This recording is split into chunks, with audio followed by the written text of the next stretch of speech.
The alarm bells rang across the Kepler 442b colony like the sound of death itself. Governor Kim Jae-won stood at the window of his office, watching the orange sun set over the wheat fields that stretched to the horizon.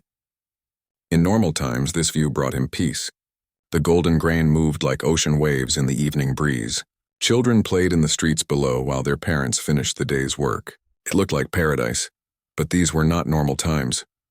"Sir, we have the final count," said Colonel Yoon Hee-soo as she entered the office. Her uniform was crisp, but her face showed the strain of the last 3 days. 2.3 million people. That includes everyone in the main settlement and all the farming communities. Jae-won nodded without turning from the window. "And our defenses?" 6 orbital defense platforms. Most of them are 20 years old.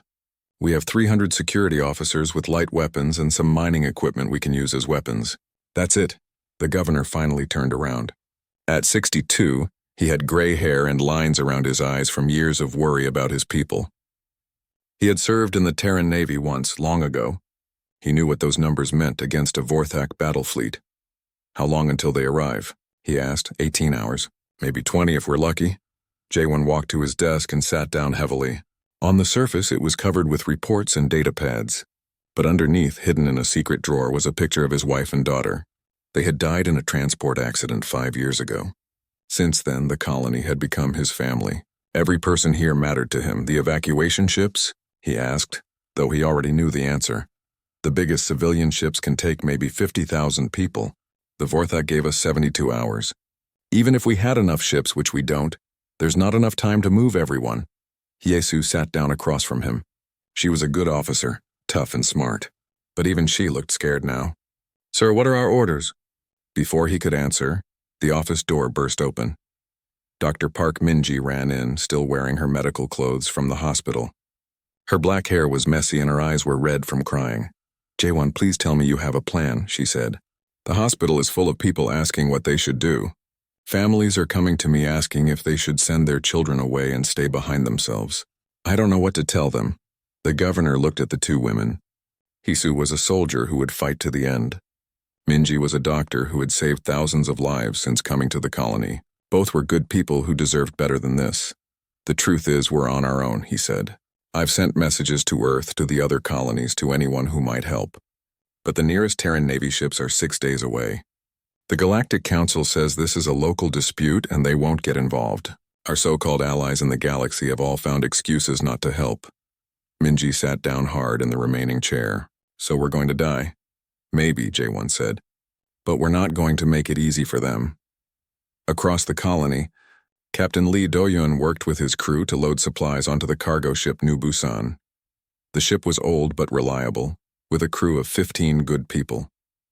Do-yeon had been coming to Kepler 442b for 3 years, bringing supplies and taking agricultural products to other worlds. He knew many of the colonists personally. His sister Min-ji was the colony's chief doctor. When he was younger, he had wanted to be a doctor too. But space called to him, and he ended up flying cargo ships between the stars. He never regretted his choice, but seeing his sister help people always made him proud. Now he was loading medical supplies and emergency food instead of the usual trade goods. His crew worked without talking much. Everyone knew what was happening. The Vorthak were coming and there was nowhere to run. "Captain," said his first officer, Park Sun-ho, "we could leave now. Get to the jump point before the Vorthak arrive. Take some of the colonists with us." Do-yeon looked at his friend. Sun-ho was right. It would be the smart thing to do. The New Busan could carry maybe 200 people if they packed them in tight. They could save some lives. And leave the rest to die? Do-yeon asked. "We can't save everyone, sir. But we can save some." Do-yeon understood. Sun-ho wasn't being cruel. He was being practical. But the captain thought about his sister Min-ji working in the hospital, trying to help people stay calm while the world fell apart around them. He thought about Governor Jae-won, who had served his people with honor for 8 years. He thought about the children playing in the streets just hours ago. "We stay," he said. "We help with the evacuation as much as we can. And if the worst happens, we make sure someone knows what happened here." 3 hours later, Governor Jae-won stood in the colony's communication center. The room was full of screens and computers that connected Kepler 442b to the rest of human space. He had spent the last hour sending messages to every government office, every military base, and every colony he could reach.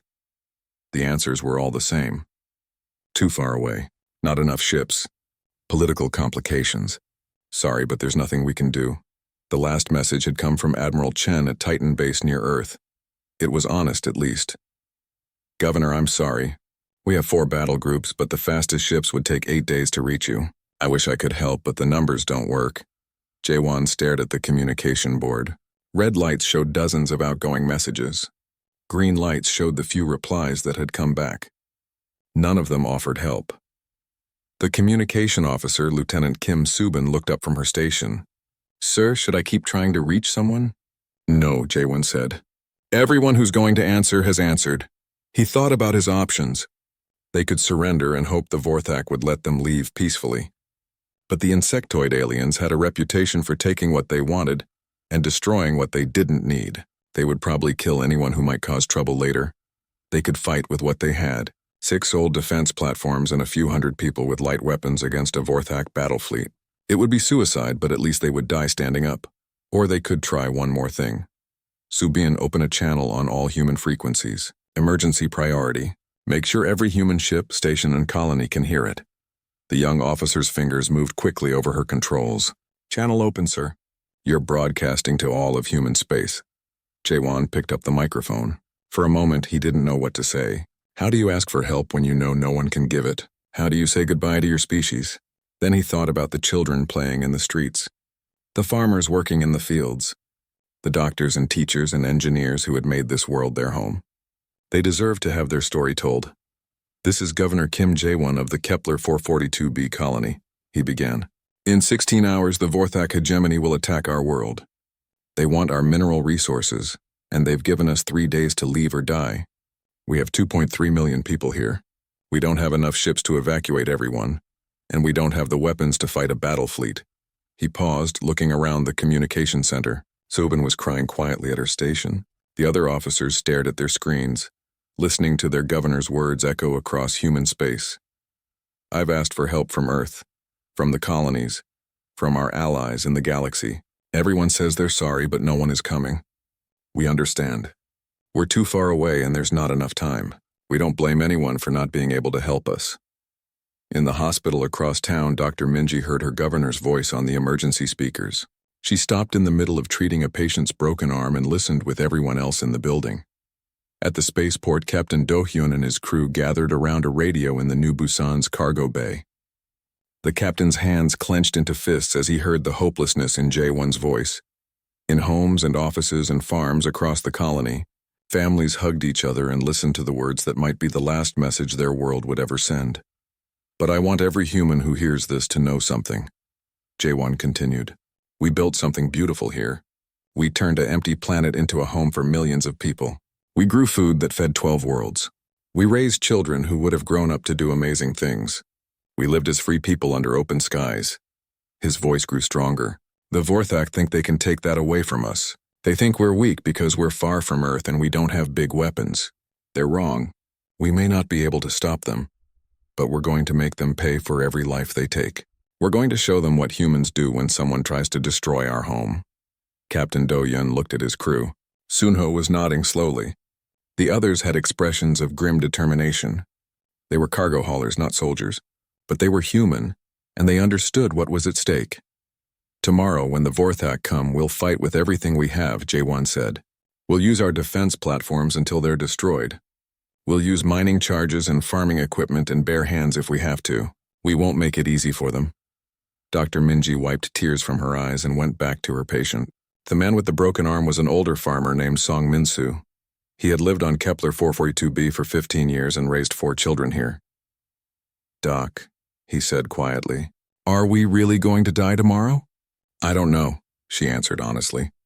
But if we do, we'll die as free people defending our home. Back in the communication center, Governor Jaewo, Captain Lee Do-hyun stood on the bridge of the New Busan as his ship jumped into hyperspace. The colony fell away behind them, looking small and fragile against the black of space. In 12 hours, the Vorthak would arrive at Kepler 442b. His sister Minji would still be there, helping people in the hospital while death approached from the stars. Captain, said Park Sunho from the navigation station, We're carrying the governor's message in our communication array. Every relay station we pass will pick it up and send it further. Do-hyun nodded. That was something, at least. Even if they couldn't save the colony, they could make sure the galaxy knew what happened there. The message would reach Earth in 18 hours. It would reach the outer colonies in 6 hours. It would reach every human ship and station in space within a day. Good, he said. Maybe someone will learn something from this. Maybe next time people will be ready. But even as he said it, Do-hyun felt angry. Next time? There shouldn't be a next time. Humans shouldn't have to die alone while the galaxy watched and did nothing. 15 minutes after the new Busan jumped away from Kepler 442b, the message reached the relay station at Wolf 359. The station's communication officer, Lieutenant Han Soyeon, was drinking coffee and reading a novel when the emergency signal came through. She almost dropped her coffee when she heard Governor Jaewon's voice. 2.3 million people about to die. No help coming. The Vorthak arriving in hours. Oh my God, she whispered. Han Soyeon had grown up on a farming colony not much different from Kepler 442b. She knew what it was like to live far from Earth, far from the big naval bases and government centers. She knew what it felt like to be forgotten by the people who were supposed to protect you. Her hands moved quickly over the communication controls. The message had to reach Earth as fast as possible. Maybe someone there could still do something. Maybe there was a ship close enough to help. She sent the message racing toward Earth on the fastest channel available. Then she sent copies to every military base, every colony, and every ship in her sector. If help was going to come, it had to come now. 3 hours later, the message reached Admiral Choi Sung-jin at the Mars Naval Base. The Admiral was in his office, reviewing supply reports and personnel files. It was boring work, but someone had to do it. The Terran Navy ran on paperwork as much as it ran on fusion reactors and missile launchers. When his communication officer brought him the message from Kepler 442b, everything changed. Choi Sung-jin was 68 years old and had served in the Navy for 45 years. He had fought pirates in the asteroid belt and explored unknown systems beyond the frontier. He had seen humans at their best and their worst. But he had never heard anything like Governor Jaewon's message. The Admiral listened to the recording 3 times. Then he called his staff together. "How many ships do we have ready for immediate deployment?" he asked. 12 destroyers, 6 cruisers, and the battleship Seoul, answered Captain Nam Ji-hoo, his chief of staff. "But sir, Kepler 442b is 8 days away at maximum speed. The Vorthak will be there in hours." "I know the numbers," Choi said. "But we're going anyway." The room fell silent. Nam Ji-hoo looked confused. "Sir, with respect, we can't possibly arrive in time to help them." "Maybe not," the Admiral said. "But we can make sure the Vorthak pay for what they're about to do. And we can show the galaxy that humans don't abandon each other." He stood up and looked at each of his officers. "Send word to every ship in the fleet. Emergency deployment. All available vessels to meet at the Centauri jump point in 36 hours. Full combat load." "Sir," said Commander Yu Ji-won, the fleet's intelligence officer. "The Vorthak have 200 ships in their attack fleet. We might have 50 ships total, and most of them are destroyers and frigates. It would be suicide." Admiral Choi smiled grimly. "Commander, sometimes doing the right thing looks like suicide. But we're going anyway. Send the orders." As his staff hurried to carry out his commands, the Admiral thought about the people of Kepler 442b. Right now, they were probably looking at the sky and wondering if anyone out there cared about them. In a few hours, they would have their answer. The message continued to spread through human space like ripples on a pond. At the Vesta mining station, Captain Oh Min-ho was loading his cargo ship with rare metals when the emergency broadcast reached him. He was supposed to deliver the metals to a factory on Europa. It was a valuable contract that would keep his crew paid for months. Instead, he ordered his crew to dump the cargo and prepare for immediate departure. "Captain," said his first officer Lee Woo-jin, "where are we going?" "To Centauri," Min-ho said. "Someone's putting together a fleet." "A fleet for what?" "The colony's already doomed." Min-ho looked at his friend. They had served together for 8 years, hauling cargo between the outer worlds. Woo-jin was practical and smart, which made him a good first officer. But sometimes being practical wasn't enough. "Maybe the colony is doomed," Min-ho said. "But the Vorthak need to learn that killing humans has a price. Even if we can't save those people, we can make sure the bastards remember what it cost them." In the Outer Rim, Commander Bei Jian led a squadron of privateers who made their living hunting pirates and raiding enemy supply lines. They weren't part of the official navy, but they had government licenses that let them attack enemy ships and keep part of what they captured. When Jian heard the message from Kepler 442b, she was planning an attack on a smuggler base in the Vega system. The raid would have made her crew rich. Instead, she called her captains together and told them about the colony. "So what do you want to do about it?" asked Captain Sim Minky, commander of the fast cruiser Busan Runner. "I want to go kill some Vorthak," Jian said. "There are 200 of them and maybe 20 of us. Then we'll have to be creative." The privateers looked at each other. They were used to fighting against bad odds, but this was different. This was hopeless, but they were also used to following Jian, who had never led them into a fight they couldn't win. "All right," said Captain Kang Hyawan of the missile boat Thunderstrike, "but if we're going to die fighting bugs, I want to take a lot of them with us." "That's the plan," Jian said. On Earth, President Han So-young was in an emergency meeting with her military advisors when the message arrived. She listened to Governor Jaewon's words with growing anger. Not at the governor, but at the situation. At the Vorthak who thought they could kill humans without consequences. At the galactic powers who watched and did nothing. "Madam President," said Defense Minister Park Kyung-soo, "Admiral Choi is requesting permission to deploy the home fleet." "How many ships?" 47 major vessels. Destroyers, cruisers, and 2 battleships. It's most of our available strength. And they still can't save the colony? "No, ma'am. But they might be able to hurt the Vorthak badly enough to make them think twice about attacking human colonies in the future." President, Han thought about the 2.3 million people on Kepler 442b. She had never been there, but she had seen the reports. It was a good world, full of people who had left Earth to build something better among the stars. Now they were going to die because they were too far away for help to reach them. "Give Admiral Choi whatever he needs," she said. "Full authorization for Operation Homecoming." "Ma'am, that's what we're calling this. Operation Homecoming. Because every human deserves to know that if they're in trouble, the rest of humanity will come for them. Even if we're too late, we'll come." Across human space, the message continued to spread. On mining stations and farming colonies, in cargo ships and passenger liners, humans heard about Kepler 442b and made their choice. At the military academy on Luna, Cadet Company 247 was supposed to graduate in 2 weeks. Instead, all 87 cadets volunteered to join the fleet as junior officers. Their instructors tried to talk them out of it, but the young people wouldn't listen. "Sir," said Cadet Captain John Sungmin to Colonel An Taejin, "we know we're not ready for real combat, but we also know we can't sit here while people die." On the passenger liner New Korea, Captain Young Sumin was carrying 3,000 tourists to the pleasure worlds of the Inner Rim. When she heard about Kepler 442b, she asked her passengers what they wanted to do. The vote was unanimous. "Turn around and head for Centauri." "We're not soldiers," said Kim Dae-ho, a businessman from Seoul. "But we can carry supplies or wounded people or whatever else the fleet needs. We can't just go on vacation while humans are dying."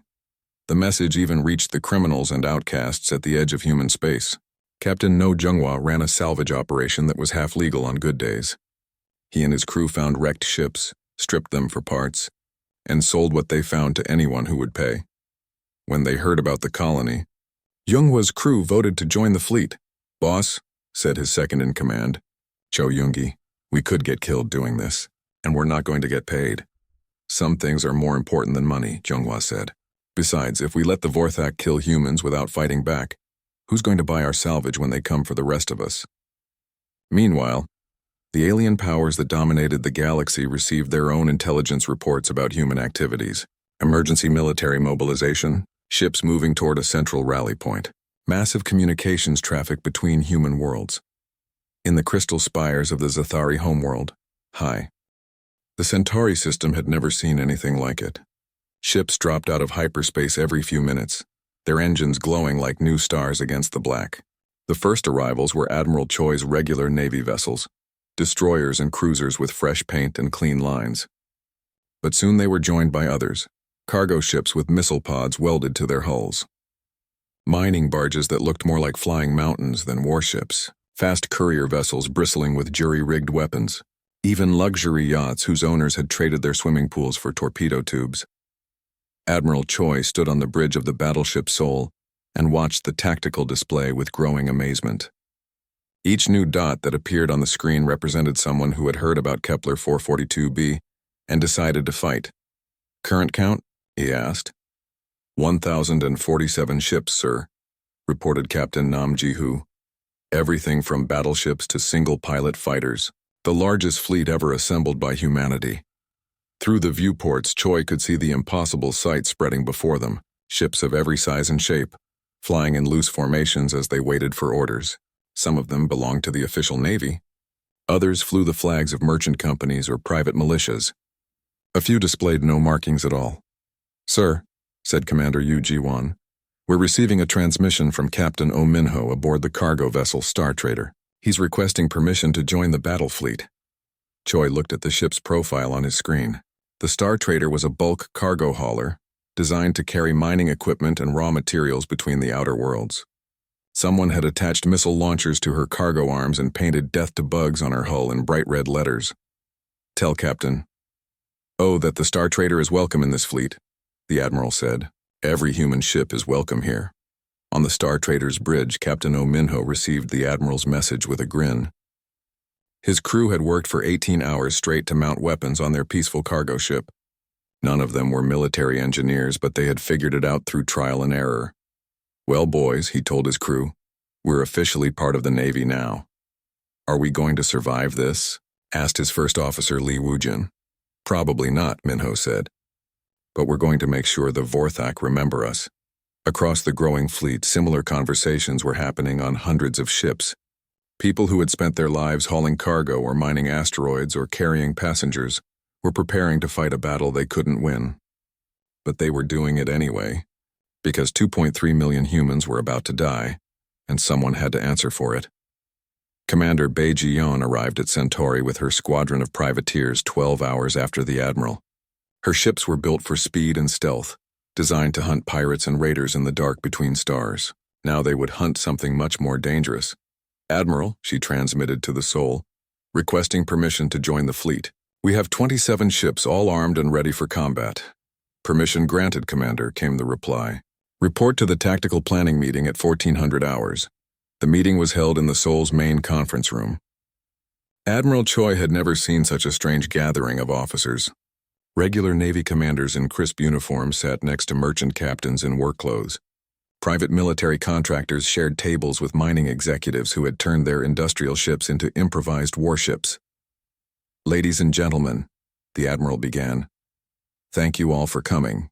I know many of you have never been in a military briefing before, but you're here because you heard about Kepler 442b and decided to do something about it."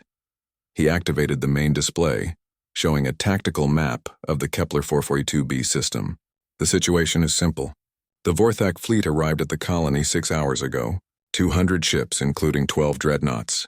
They began their attack immediately. The room fell silent. Everyone knew what that meant. The colony was already under bombardment. Governor Jae-won and Dr. Min-ji, and Captain Do-yeon's sister and 2.3 million other humans were fighting for their lives at that very moment. Our intelligence indicates that the Vorthak expect minimal resistance," continued Major Lim Tae-hyung, the fleet's intelligence officer. "They know the colony has limited defenses. They don't know we're coming." Commander Bae Ji-yeon raised her hand. "Major, what's the current status of the colony's defenses?" "Unknown.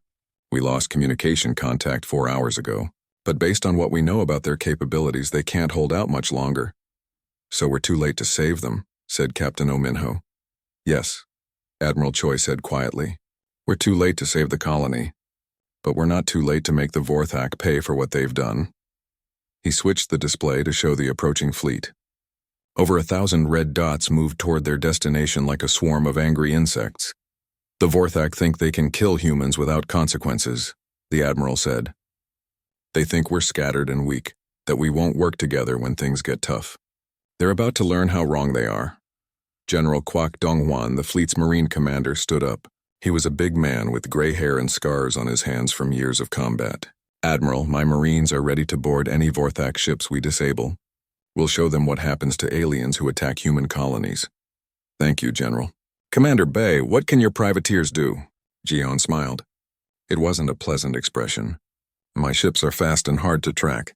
We can hit their flanks while the main fleet engages their center, make them think they're under attack from multiple directions. Excellent. Captain, what about the armed civilians? Mino looked around the room at the other merchant captains and mining executives. Admiral, we may not be soldiers, but we know our ships better than anyone. We can take risks that regular Navy captains can't afford to take. If you need someone to ram a Vorthak dreadnought, we're your people. The Admiral nodded. I hope it doesn't come to that, but I appreciate the offer. For the next 3 hours, they planned the impossible. How to take a fleet of mismatched ships, many of them converted cargo haulers and mining barges, and use them to fight the most powerful military force in this part of the galaxy. The plan that emerged was simple.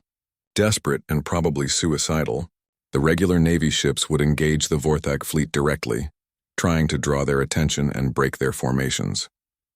The privateers would hit their flanks and rear, using speed and surprise to cause confusion. The armed civilians would swarm the enemy ships, accepting heavy losses to overwhelm their defenses through sheer numbers. It's not a good plan, Admiral Choi admitted when they were finished, but it's the only plan we have. Questions? Captain No Younghwa, the salvage operator, raised his hand. Admiral, my ship is basically a flying junkyard with guns. What do you want me to do? Whatever you think will hurt the Vorthak most.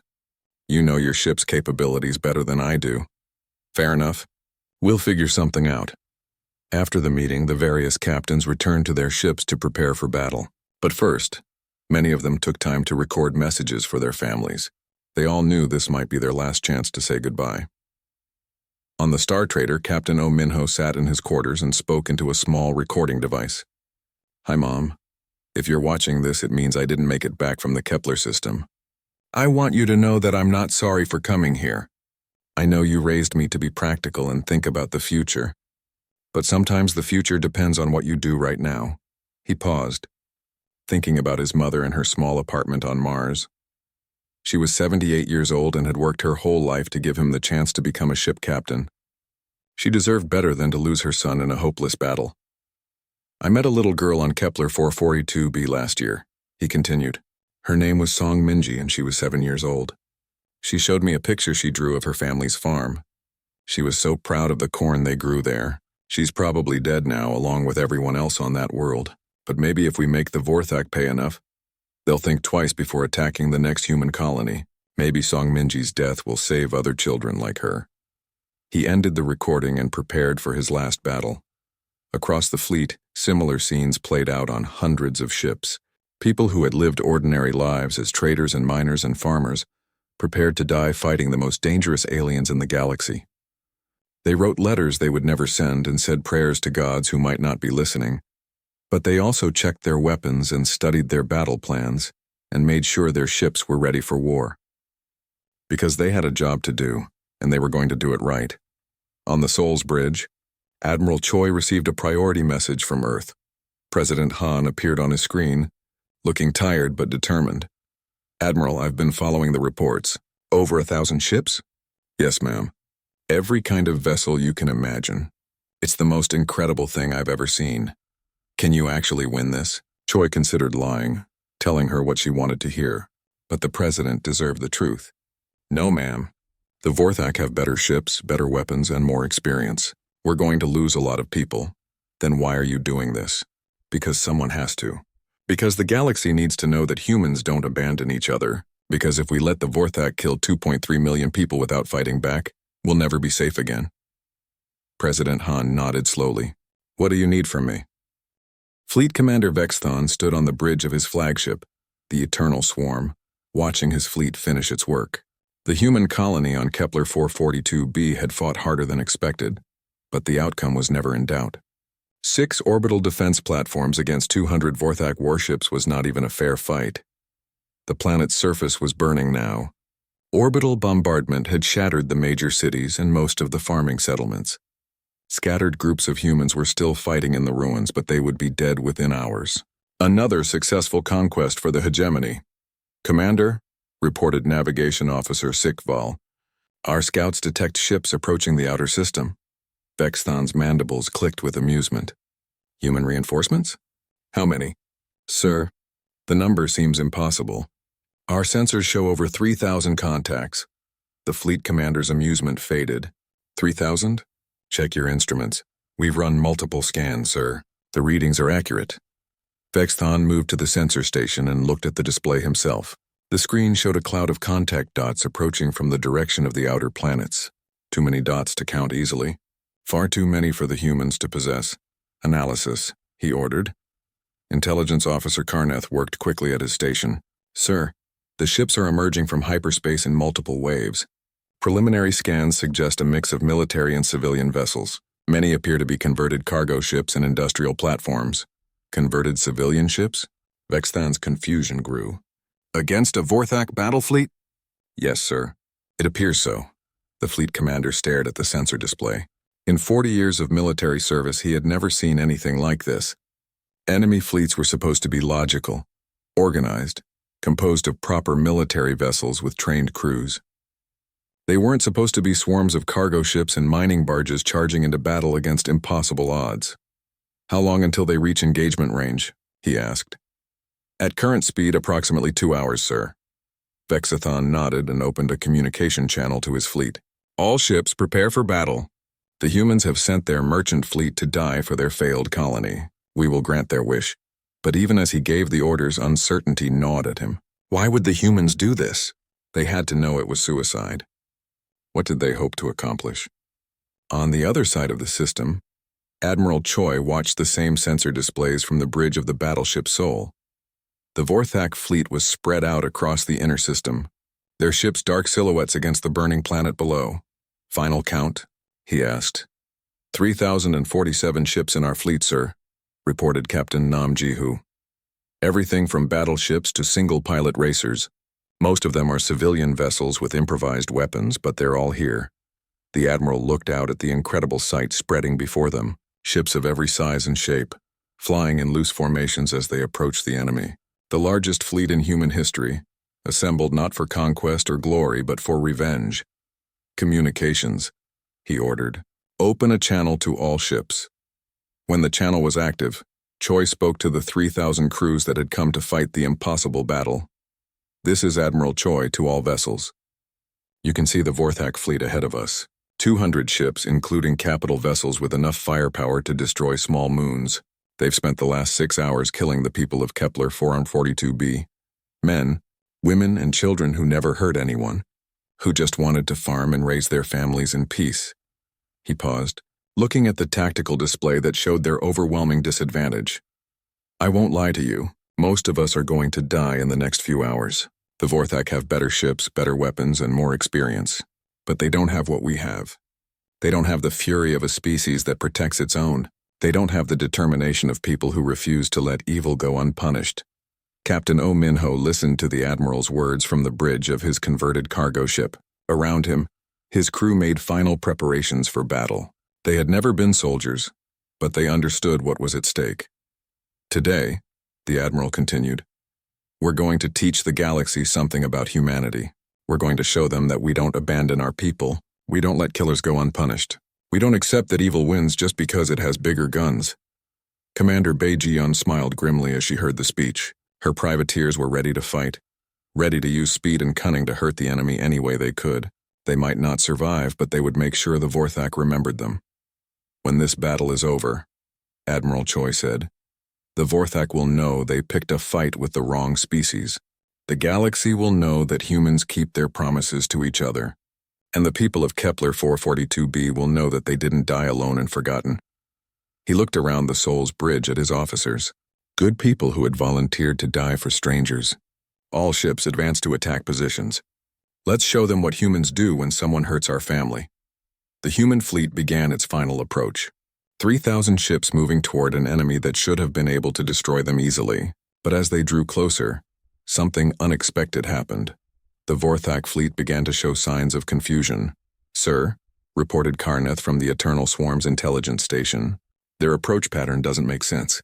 They're not maintaining proper formation. Some of their ships are moving too fast, others too slow. Vexthon studied the enemy formation with growing bewilderment. The human ships seemed to be advancing in random groups with no overall coordination. Some were charging straight at his battle line. Others were swinging wide to attack from the flanks. Still others hung back as if waiting for orders that never came.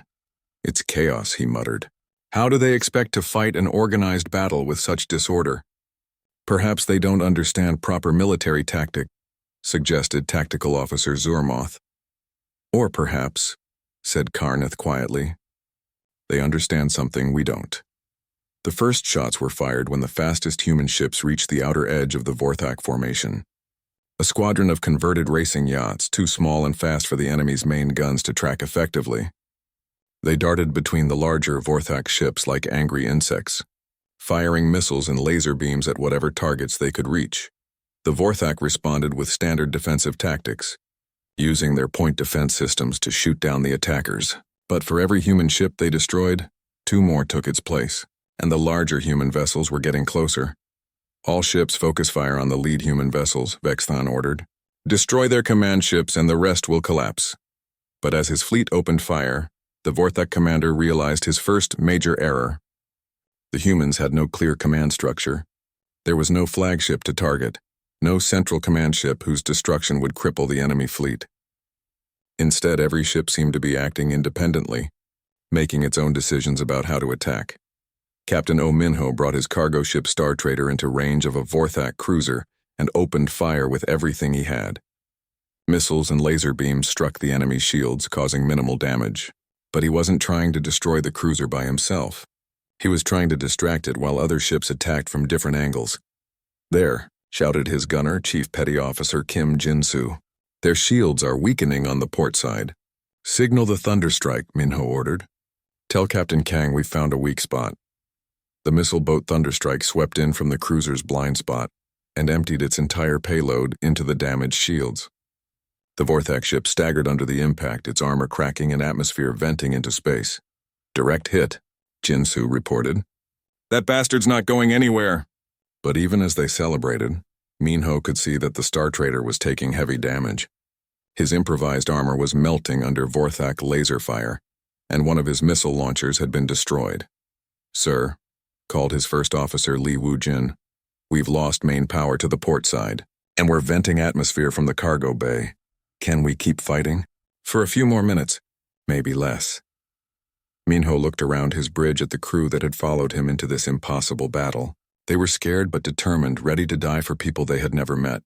"Then let's make those minutes count," he said. Across the battle, similar scenes played out on hundreds of ships. Human crews fighting with jury-rigged weapons and improvised tactics, accepting terrible losses to hurt the enemy any way they could. Commander Beijian led her privateers in hit-and-run attacks against the Vorthak rearguard. Her ships were fast and hard to track, designed for raiding and stealth operations. They would dart in, fire everything they had at a target, then disappear before the enemy could respond effectively. "Strike leader to all units," she transmitted. "Target the engine sections. We can't destroy these ships, but we can cripple them."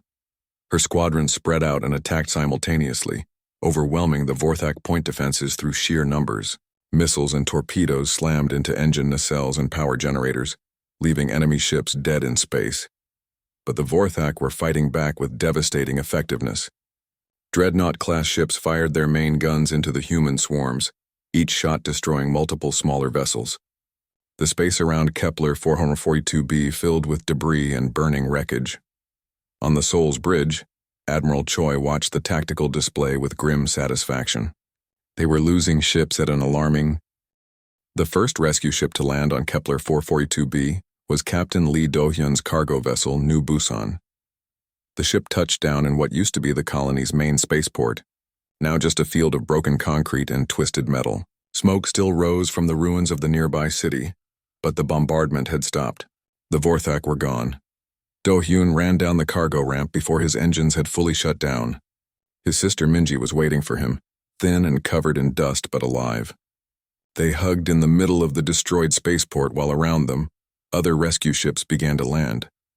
"I thought you were dead," he said. "When we lost communication with the planet, I thought everyone was dead." "We almost were," Minji replied. The Vorthak bombardment lasted 6 hours. If Governor Jaewon hadn't insisted on building those underground shelters 3 years ago, none of us would have survived. They walked together toward the medical station that Minji had set up in the ruins of the old hospital. Wounded colonists lay on stretchers under improvised tents, being treated by doctors who had worked without rest for days. How many? Do-hyun asked. 312,000 survivors out of 2.3 million, she said quietly. Almost 2 million people died in the first day of bombing. But the ones who made it to the shelters lived because you came for us. Around them, the work of rescue continued. Ships that had survived the battle were landing with medical supplies and emergency food. Engineers from the fleet were already working to restore power and communications. The colony was destroyed, but it wasn't dead. In orbit above the planet, Admiral Choi stood on the bridge of his damaged battleship and surveyed the aftermath of the battle. Space around Kepler 442b was filled with debris from over 1,000 destroyed ships, both human and Vorthak. Good ships and good people lost in a fight that should never have happened. Final casualty report? He asked. Captain Nam Ji-hoo consulted his tablet with a grim expression. 1,047 ships lost. That includes everything from single-pilot fighters to heavy cruisers. Total crew casualties are estimated at 53,000 dead, another 20,000 wounded. The Admiral closed his eyes. 53,000 people who had volunteered to die for strangers. 53,000 families who would never see their loved ones come home. And the Vorthak? 81 ships confirmed destroyed, including 3 dreadnoughts. Another 37 ships heavily damaged and forced to withdraw. Total Vorthak casualties estimated at over 200,000. Choi nodded. The human fleet had been destroyed, but they had taken the enemy with them. More importantly, they had saved 300,000 lives and sent a message that would echo across the galaxy. "Sir," said Commander Yu Jiwan, "we're receiving priority communications from Earth.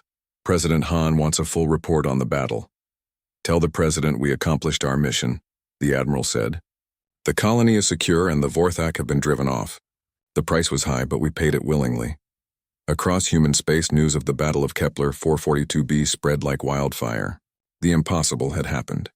A fleet of converted civilian ships had defeated one of the galaxy's most feared military forces. Humanity had proven that they would cross any distance, fight any enemy, and pay any price to protect their own. On Earth, President Han So-young stood before an emergency session of the Global Assembly and delivered the news to a stunned world. "Today," she said, "humanity faced its greatest test. When the Vorthak hegemony attacked our colony at Kepler 442b, they thought they could kill our people without consequences. They thought we were too scattered, too weak, too selfish to come together for a common cause." She paused, looking at the representatives from every nation on Earth. They were wrong. In less than 48 hours, over 3,000 human ships from across our territory converged on Kepler 442b. Cargo haulers and mining barges fought alongside battleships and cruisers. Merchant captains and private traders fought alongside professional naval officers. They came not for conquest or glory, but because humans were in danger. The assembly hall was silent. Everyone had seen the casualty reports. Everyone knew the price that had been paid. 53,000 of our people died in that battle, the President continued. But they died knowing that their sacrifice saved 300,000 lives. They died knowing that they had sent a message to the galaxy: humanity protects its own. In the crystal spires of the Galactic Council, an emergency session was trying to understand what had just happened. Representatives from dozens of species debated the implications of humanity's impossible victory. "The military analysis makes no sense," reported Counselor Veltara of the Aquari. "The Vorthak fleet had overwhelming superiority in firepower, technology, and experience. By every logical calculation, they should have destroyed the human fleet with minimal losses. And yet," said High Speaker Dulvis of the Ethereals, "the humans not only survived but forced the Vorthak to retreat. How?" Counselor Thekmore of the Zathari had been studying human psychology since the species joined the galactic community. "I believe we have fundamentally misunderstood human nature. We thought they were individualistic, unable to cooperate effectively on a large scale. We were wrong." "But their fleet had no central command structure," protested Veltara. "No unified tactics or strategy. It should have been chaos." "It was chaos," Thekmore agreed, "but it was controlled chaos. Each human ship acted independently, but they all shared the same goal: hurt the enemy and save their people. The Vorthak couldn't adapt to fighting 3,000 individual enemies all at once. The council chamber fell silent as the implications sank in. Humanity had just rewritten the rules of space warfare, not through superior technology or brilliant strategy, but through sheer determination and willingness to sacrifice. "What does this mean for galactic politics?" asked Dulves. "It means," said Thekmore, "that we need to reconsider humanity's status in the galactic community. A species that can mobilize over 3,000 ships in 48 hours is not a minor power anymore." Deep in Vorthak space, Fleet Commander Vexthon faced the hegemony's supreme military council. The insectoid aliens sat in perfect rows, their compound eyes glittering with barely contained rage. Losing a battle was bad enough. Losing to converted civilian ships was a humiliation that threatened the entire Vorthak military hierarchy. "Explain," ordered Supreme Commander Kelthara, her mandibles clicking with displeasure. Vex then stood at attention, knowing his career was over regardless of what he said. "Supreme Commander, the humans employed tactics we have never encountered. Instead of fighting as a unified fleet, they attacked as thousands of individual units. Each ship made its own decisions about how to engage our forces. You're saying you were defeated by chaos?